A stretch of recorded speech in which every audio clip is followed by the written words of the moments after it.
Como vai? Tudo bem? Que bom te receber aqui novamente no nosso momento de oração, nosso momento de meditação na palavra. Seja muito bem-vinda, seja muito bem-vindo todos vocês, independente, de onde você venha, qual o seu credo, qual a sua confissão religiosa, são todos bem-vindos para ouvir a palavra de Deus e a gente meditar nela. E depois eu vou orar pela sua vida. Então, fique até ao final, que eu vou orar por você, te abençoando, ministrando aquilo que Deus tem para você no dia de hoje. Uma das grandes dúvidas que existe no meio cristão, e é provável que essa também seja uma dúvida sua, é a respeito dos fiadores. Será que você, como cristão, você pode ser fiador de alguém? Será que isso é válido, não é válido? O que a Bíblia fala a respeito sobre isso? Sabemos que a Bíblia ela fala sobre muitos temas, muitos assuntos, alguns não tão explícitos, outros sim, mas esse é um dos assuntos que existe uma clareza e um ensino a respeito dessa área. Então, se você tem dúvidas, se você está buscando respostas a respeito da questão do fiador, se você precisa de um fiador, ou se alguém pediu que você seja fiador, preste muito atenção, porque hoje eu vou te explicar, através da palavra, o que você deve fazer e o que você não deve fazer a respeito desse tema. Amém? Se você ainda não é inscrito no canal, aproveite aí para se inscrever. É gratuito, você não paga nada. Basta clicar aí no botão vermelho inscrever-se, depois você aperta no sininho, seleciona todas e fazendo isso você vai receber todas as notificações sempre que estivermos aqui no YouTube ou postando algum vídeo para vocês. Amém? Bom, então, para elucidar esse tema e para que você tenha clareza a respeito dele, eu vou ler um texto que está lá no livro de Provérbios, capítulo 6. Nós vamos ler do versículo 1 ao versículo 5, que diz o seguinte: Meu filho, se você aceitou ser fiador de seu amigo, ou se concordou em garantir a dívida de um estranho, se caiu numa armadilha por causa do acordo feito, e se está preso por suas palavras, siga meu conselho e livre-se dessa obrigação, pois você se colocou nas mãos de seu amigo. Procure-o, humilhe-se e insista com ele. Não deixe para amanhã. Não descanse enquanto não resolver essa situação. Livre-se como a gazela que escapa do caçador, como o pássaro que foge da rede. Olha só que palavra interessante a respeito desse tema de ser fiador. E eu quero aqui levantar alguns pontos para que você preste bem atenção.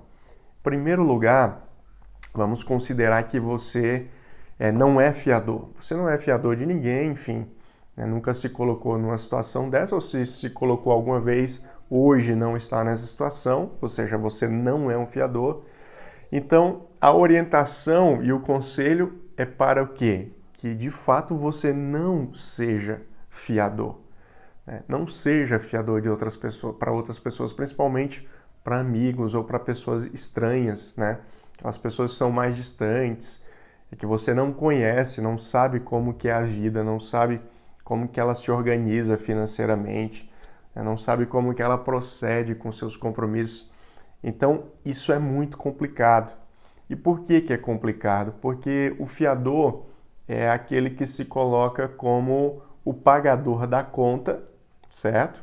Fiador é aquele que vai pagar a conta caso a pessoa não, a quem você está afiançando, se ela não pagar o compromisso dela, então a responsabilidade passa para o fiador.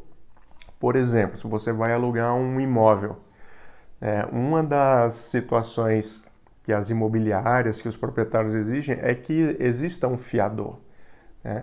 Então a pessoa aluga lá um imóvel, combina de pagar um valor X por mês de locação, e aí ele coloca um fiador. O que vai acontecer? Se ele não pagar o aluguel dele, ou os aluguéis, né, caso ele fique inadimplente por vários meses, essa conta recai sobre o fiador.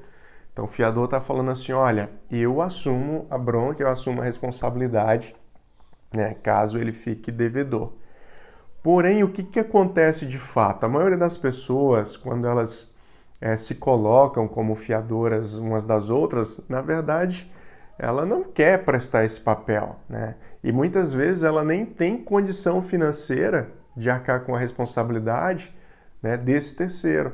Às vezes faz pela questão da amizade, porque não sabe dizer não, né? Porque às vezes acha que deve algum tipo de favor, enfim. São inúmeras situações que pode levar ele a ser um fiador. Então, muito cuidado. A Bíblia, ela não aprova esse tipo de prática, ela não aconselha esse tipo de prática, né, que a gente não seja devedor de ninguém, nem fiador de ninguém. Ou seja, se a pessoa assumiu responsabilidades, então que ela por si só, né, arque com essas responsabilidades, né, com que ela assumiu. Essa é a maneira mais correta da gente lidar com a vida. E hoje existem situações, por exemplo, eu estou falando no caso de imóveis, porque é onde a figura do fiador aparece mais, mas, por exemplo, imóveis hoje você tem várias outras situações que podem substituir a figura do fiador. Às vezes a pessoa pode pagar 3 aluguéis antecipados, 6 aluguéis antecipados. Existe hoje o seguro fiança, que são empresas que cobram uma taxa mensal e caso a pessoa não pague, então ela está assegurada por esse seguro fiança, então o seguro fiança vai cobrir essa inadimplência. Às vezes, se ela tem patrimônio em outra situação, ela pode colocar esse patrimônio penhorado, né? Enfim, então existem algumas alternativas, né, para que a pessoa não precise de um fiador, e para que você não se coloque nessa posição, né? Talvez em fatos mais específicos, às vezes, por exemplo, você tem um filho, né, que vai estudar fora e precisa alugar lá um imóvel para o seu filho morar e você vai ser fiador do seu filho, isso é uma outra situação, né? O seu filho você está ajudando, você vai estar realmente se responsabilizando ali, né, caso haja algum impasse, até porque muitas vezes quem vai pagar o aluguel é você mesmo, né? Então, às vezes é o pai que paga o aluguel. Ele só coloca no nome do filho, mas é ele quem paga o aluguel. Então, na verdade, é como se ele colocasse o contrato de locação no nome dele próprio, né? Mas, de um modo geral, pessoal, muito cuidado com essa questão de fiador. A pessoa às vezes vai comprar um bem e aí a outra se coloca como fiador, né? Vai comprar um carro, uma casa, sei lá o quê, e aí entra como fiador dessa pessoa.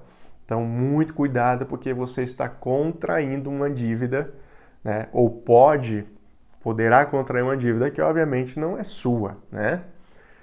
O segundo ponto qual que é? Você hoje é fiador de alguém.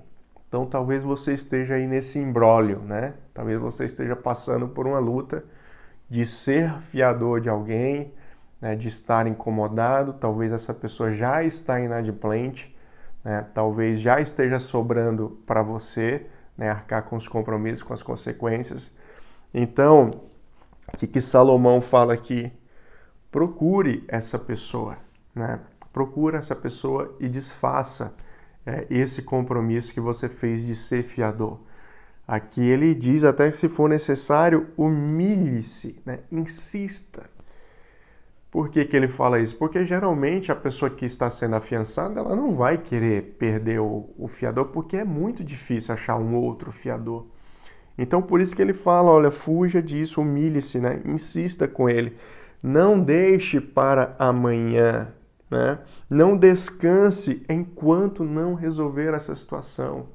Olha só o nível de importância que ele dá para que você saia desse engodo, desse imbróglio, né? Desse negócio que pode te prejudicar, se não já estiver te prejudicando, né? Olha só que situação que você se meteu. Livre-se como uma gazela escapa do caçador. Você já viu uma gazela correndo, fugindo do caçador? Ela foge disparada, né? Não olha nem para trás e mete fuga e vai embora. Então ele faz essa associação para mostrar para você olha, sai fora, né? Cai fora, porque isso não é bênção, isso é problema para a tua vida, né? Problema para a vida da tua família, né? Existem casos de pessoas que ficaram por fiador de outra pessoa e essa pessoa ficou inadimplente. Ele começa às vezes a faltar coisas dentro da sua casa porque ele tem que assumir um compromisso, né, que nem era dele, mas aí, né, existe justiça, existe processo, né, existe muitas vezes um cenário que é complicadíssimo e ele tem que arcar, né, senão a coisa piora ainda mais. Então, meu irmão, então, minha irmã, se você está numa situação como essa, ou você conhece alguém que está numa situação como essa, fuja o quanto antes, porque essa é a instrução de Deus, né? Para que você saia fora dessas coisas. Amém? Então receba essa palavra. Eu quero orar pela sua vida, né? Se você está passando por uma situação de luta como essa, se você está numa cena mal resolvida, onde você é fiador e agora, né, já não consegue mais comunicação com o seu afiançado e a coisa de repente está difícil, pode ser que ele ficou inadimplente e você já está respondendo, né, por ele na justiça. Então, se você está nessa situação, nós vamos orar para que Deus tenha misericórdia disso, né, desse compromisso que você assumiu, e que o nosso Senhor, pela sua graça e misericórdia, possa dar uma saída para você. Meu Deus e meu Pai, eu quero nesse momento orar pela vida do meu irmão, pela vida da minha irmã, Pai. Te pedindo que em nome de Jesus, aqueles que entraram numa situação de ser fiador de alguém, Pai, e que hoje estão colhendo os problemas, né, as adversidades dessa atitude, desse compromisso assumido, Pai. Que em nome de Jesus, Deus, o Senhor venha ajudá-lo a resolver esse impasse, que o Senhor venha ajudá-lo a resolver essa situação. Se ainda há tempo hábil, Pai, que esse compromisso seja desfeito, que ele possa desfazer essa questão de ser fiador, Pai, em nome de Jesus. Se existe uma situação mais complicada de processo na justiça, onde estão requerendo que o fiador arque com as responsabilidades do afiançado, Pai, que o Senhor também, pela Tua graça e pela Tua misericórdia, Deus, que o Senhor possa trazer luz à sua vida, instrução para que isso se resolva, Pai, e para que os danos sejam os mínimos possíveis, Pai. Que em nome de Jesus o Senhor conserve o coração da minha irmã, do meu irmão, diante do Senhor, Pai. Diante do Senhor. E que aqueles também que não são fiadores, que o Senhor continue guardando o seu coração para que se mantenham assim, Pai. Sem assumir responsabilidades que não são suas, né? Mas de fato ajudando de outras formas, cuidando da sua casa, cuidando da sua família, e cuidando dos seus amigos, né? Cuidando do próximo da maneira que ele pode, mas não se comprometendo de forma errônea, de forma que a tua Bíblia mesmo condena, Pai. A tua palavra condena esse tipo de prática, esse tipo de atitude, porque no final das contas ela não é benéfica. Então, que haja esse entendimento, que haja crescimento, Pai, no teu reino, para a honra e para a glória do teu santo nome. Então, meu irmão, então, minha irmã, receba essa oração, receba essa palavra, que Deus te ajude, né, diante das dificuldades que você tem passado e que em nome de Jesus você resolva essa situação o quanto antes, tá? Não deixe para amanhã. Ouviu essa mensagem, já corre para resolver isso o quanto antes e nós estaremos aqui orando pela sua vida para que tudo vá bem e para que você volte, né, a ter tranquilidade, a ter sua família vivendo em abundância e que você venha a prosperar com aquilo que o Senhor tem para a sua vida.